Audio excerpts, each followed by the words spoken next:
Hi friends, welcome back. ഇന്ന് ഞാൻ Vishu special സേമിയ പായസമാണ് തയ്യാറാക്കാൻ പോകുന്നത്.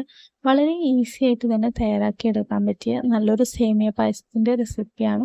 അപ്പോൾ തീർച്ചയായിട്ടും എല്ലാവരും ഇതേപോലെ ഒന്ന് ട്രൈ ചെയ്ത് നോക്കി നോക്കണേ. അപ്പോൾ ആദ്യമായിട്ടാണ് എൻ്റെ ചാനൽ കാണുന്നവരാണെങ്കിൽ ഒന്ന് സബ്സ്ക്രൈബ് ചെയ്തിട്ട് തൊട്ടടുത്തുള്ള ബെല്ലൈക്കൺ ഓൾ ഓപ്ഷൻ അടിച്ചിടാനും മറക്കരുത്. അപ്പോൾ നമുക്ക് എങ്ങനെ ഈ സേമിയ പായസം ഉണ്ടാക്കാമെന്ന് നോക്കി വന്നാലോ.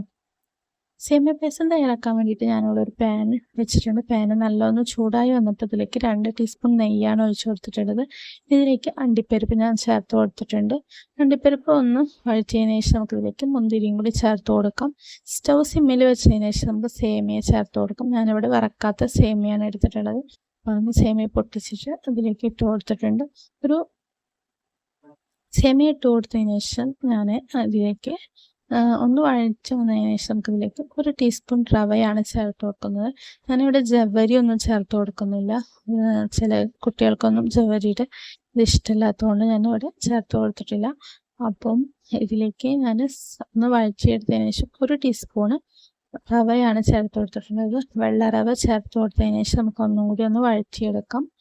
വഴറ്റിയെടുത്തതിന് ശേഷം നമുക്കിതിലേക്ക് ഞാൻ 1 ലിറ്റർ പാലാണ് ചേർത്ത് കൊടുക്കുന്നത്. 1 ലിറ്റർ പാല് ഞാൻ ചേർത്ത് കൊടുക്കുന്നുണ്ട്. പാക്കറ്റ് പാലാണ് എടുത്തിട്ടുള്ളത്. അപ്പോൾ സ്റ്റൗ സിമ്മിൽ വെച്ചിട്ട് നമുക്ക് ഡയറക്റ്റായിട്ട് പാൽ ഇതിലേക്ക് ഒഴിച്ചു കൊടുക്കാം. ഞാൻ ഇവിടെ കാച്ചാതെ തന്നെയാണ് ഒഴിച്ചു കൊടുക്കുന്നത്. നിങ്ങൾക്ക് വേണമെങ്കിൽ പാലൊന്ന് കാച്ചിയതിന് ശേഷം ഇതിലേക്ക് ഒഴിച്ചു കൊടുക്കാവുന്നതാണ്. അപ്പോൾ സ്റ്റൗ സിമ്മിൽ വെച്ചതിന് ശേഷം നമുക്ക് 1 ലിറ്റർ പാൽ പൊട്ടിച്ച് ഒഴിച്ചു കൊടുക്കാം.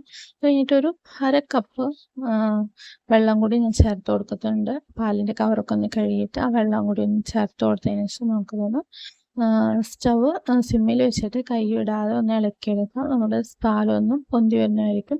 ഒന്ന് കട്ടൊന്നും പിടിക്കാതെ നല്ല രീതിയിലൊന്ന് ഇളക്കി കൊടുക്കാം. ഇപ്പം നമ്മുടെ പാലൊക്കെ ഒഴിച്ചു കൊടുത്തിട്ടുണ്ട്. അതേപോലെ വെള്ളമൊക്കെ ഒഴിച്ചു കൊടുത്തിട്ടുണ്ട്. ഇതൊന്ന് തിളച്ച് വരുന്നവരേക്ക് നമുക്കൊന്ന് സ്റ്റവ് ലോ ഫ്ലെയിമിൽ വെച്ചിട്ട് നമുക്ക് കുക്ക് ചെയ്തെടുക്കാം. ഇടയ്ക്കിടയ്ക്ക് നമുക്കൊന്ന് ഇനി ഇളക്കി കൊടുക്കാം. ഒരു 2 മിനിറ്റിന് ശേഷം നമ്മുടെ പാലൊക്കെ ഒന്ന് നല്ല തിളച്ച് വരുന്നുണ്ട്. അപ്പം നമ്മുടെ പാല് തിളച്ച് വരുന്നതിന് ശേഷം നമുക്കൊന്ന് സ്റ്റവ് സിമ്മിൽ വെച്ചിട്ട് സേമിയ വേകുന്നവരേക്കും നമുക്കൊന്ന് വേവിക്കാം. നല്ലതേപോലെ തിളച്ച് വരുന്നുണ്ട്. ഒരു 2 മിനിറ്റ് ശേഷം നമുക്കിതിലേക്ക് പഞ്ചസാര ചേർത്ത് കൊടുക്കാം. പഞ്ചസാര ചേർത്ത് കൊടുത്തിട്ട് നല്ലോണം ഇളക്കിയെടുക്കാം.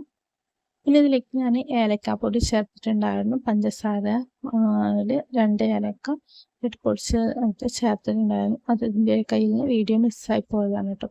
നമ്മൾ മധുരം ഒന്ന് നോക്കി നോക്കാം. ടേസ്റ്റ് നോക്കിയതിന് ശേഷം നമുക്കിതിലേക്ക് മധുരം ഇനി ആവശ്യമുണ്ടെങ്കിൽ ചേർത്ത് കൊടുക്കാം.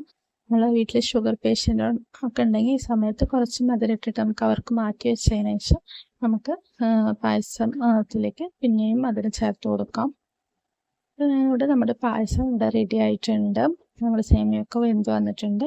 ഒരു 5 മിനിറ്റ് നമുക്ക് മൂടി വെച്ചതിന് ശേഷം നമുക്ക് സെർവ് ചെയ്യാവുന്നതാണ്. നമ്മുടെ സേമിയ പായസം ഇവിടെ റെഡി ആയിട്ടുണ്ട്. വളരെ ഈസി ആയിട്ട് തന്നെ തയ്യാറാക്കി എടുത്തിട്ടുണ്ട്. അപ്പോൾ തീർച്ചയായിട്ടും ഇതുപോലെ നിങ്ങളൊന്ന് ട്രൈ ചെയ്ത് നോക്കി വെക്കുക. ഈ വീഡിയോ നിങ്ങൾക്ക് ഇഷ്ടമായിട്ടുണ്ടെങ്കിൽ ഒന്ന് ലൈക്ക് ചെയ്യുക, ഷെയർ ചെയ്യുക. അതേപോലെ തന്നെ ആദ്യമായിട്ട് തന്നെ എൻ്റെ ചാനൽ കാണുന്നവരാണെങ്കിൽ ഒന്ന് സബ്സ്ക്രൈബ് ചെയ്തിട്ട് തൊട്ടടുത്തുള്ള ബെല്ലൈക്കൺ ഓൾ ഓപ്ഷൻ അടിച്ചിടാൻ മറക്കരുത്. ഇനി ഒരു പുതിയ വീഡിയോ ആയിട്ട് വരുന്നവരായിരിക്കും. എല്ലാവർക്കും ബായ്. അപ്പോൾ ഇനി എന്ത് വീഡിയോ വേണമെന്ന് നിങ്ങളൊന്ന് കമൻറ്റ് ചെയ്യുക. അതുപോലെ എൻ്റെ വീഡിയോയിലേക്ക് എന്തെങ്കിലും മിസ്റ്റേക്ക് ഉണ്ടെങ്കിൽ നിങ്ങളൊന്ന് കമൻറ്റ് ചെയ്യുക. അപ്പോൾ ഇനി ഒരു പുതിയൊരു വീഡിയോ ആയിട്ട് വരേക്കും എല്ലാവർക്കും ബായ്.